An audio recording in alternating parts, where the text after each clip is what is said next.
వి gold trusted gold buyers మీరు తాకట్టు పెట్టిన బంగారాన్ని విడిపించి ఈ రోజు ఉన్న మార్కెట్ ధరకు కొనబడను.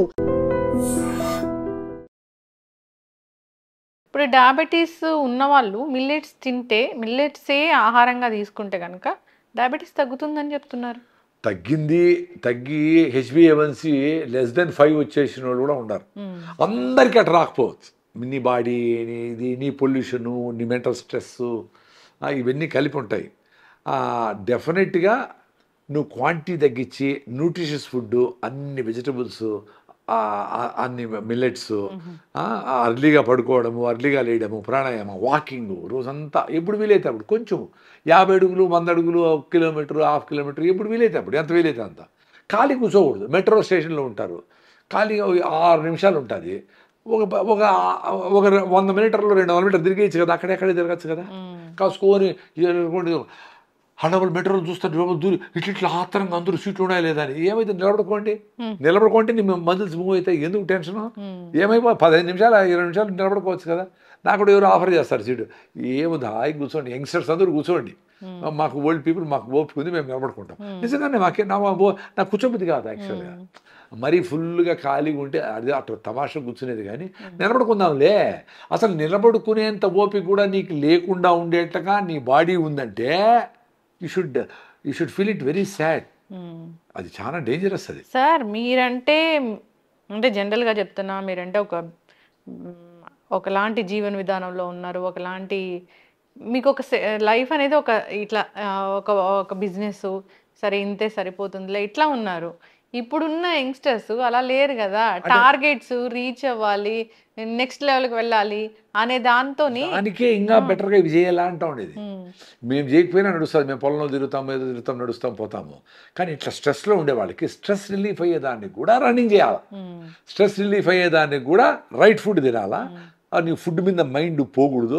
సిగరెట్లు కాఫీలు టీలు ఇవన్నీ అడిక్షన్.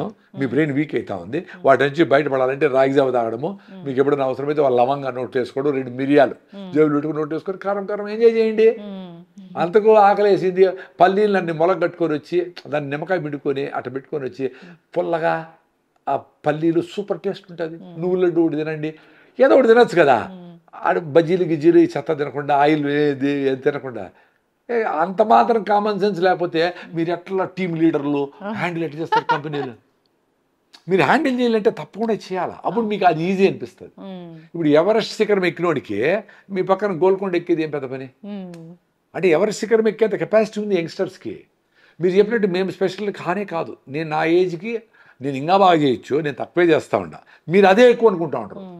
అప్పుడేమనుకుంటా ఉంటారు, మేమేదో పెద్ద గురువులు పెద్ద లీడర్సు పెద్ద తోపులు కాబట్టి ఈయనే చేయగలుగుతాడు, మా వల్ల కాదు. వెరీ డేంజరస్ అది. యాక్చువల్లీ మీ ఏజ్కి మాకంటే ఎక్కువ చేయొచ్చు, మాకంటే యాక్టివ్గా ఉండొచ్చు, మాకంటే ఎక్కువ ఉపవాసం చేయొచ్చు, మాకంటే ఎక్కువ రన్నింగ్ చేయొచ్చు. ఇంత అద్భుతాలు మీరు చేయొచ్చు యంగ్స్టర్స్. మేము చేయలేము అనుకోవడమే వీక్నెస్. వివేకానంద చెప్పినాడు కదా, positive thinking is strength, negative థింకింగే వీక్నెస్, డెప్త్. సో నెగిటివ్గా ఆలోచించడమే డెప్త్. మీ వల్ల అయిండేది.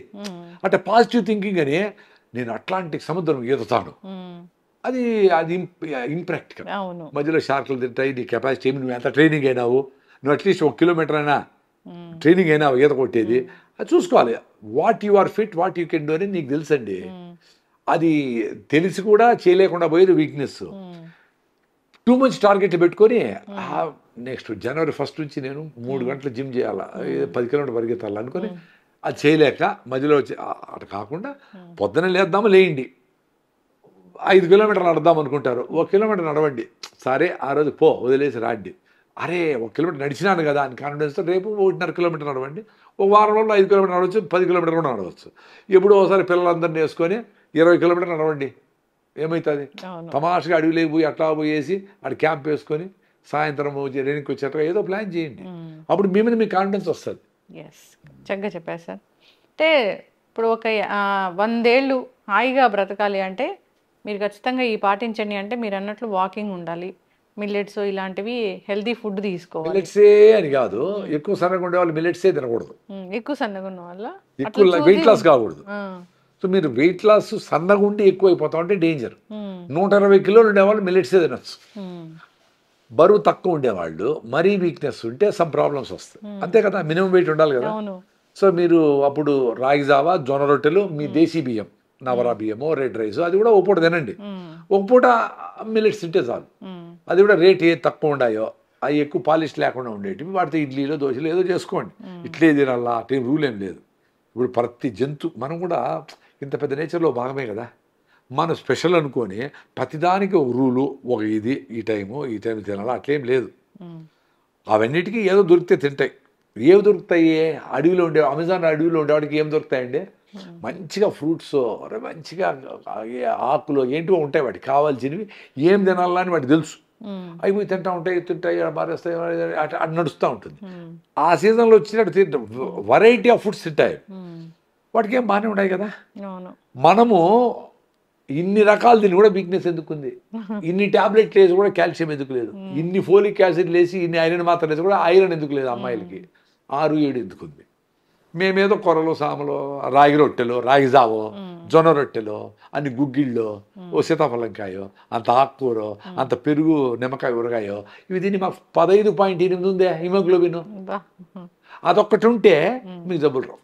మీ హిమోగ్లోబిన్ 15-14 ఉన్నా ఉండాలి. 6-7 ఉంటే ఎట్లా? రక్తహీనత అనేది మేజర్ ప్రాబ్లం. మరి ఇన్ని రకాల ఫుడ్లు తిని, ఇన్ని రకాల మాత్రలు వేసుకొని ఎప్పటికప్పుడు ఐరన్ ఎక్కించుకుంటూనే ఉంటారు. Very dangerous.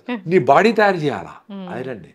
సో 1 నెల మినిమం, లేదు 3 నెలలు ఫిట్గా మీరు వాకింగ్ పోతారో, కిటికీలు తీసి ఫ్రెష్ ఎయిర్ వచ్చేట్టుగా జిమ్ చేస్తారో, షెట్ని సీరియస్గా ఆడతారో, పొద్దున లేస్తాను రాగి జావ తాగుతారో, మంచిగా గుమ్మడికాయ జ్యూసు, సొరకాయ జ్యూసులు అవి చేసుకొని బాగా దాన్ని తేనె వేసుకొని, నిమ్మకాయ పెట్టుకొని, మిరియాలు ఎట్లా తాగాలా?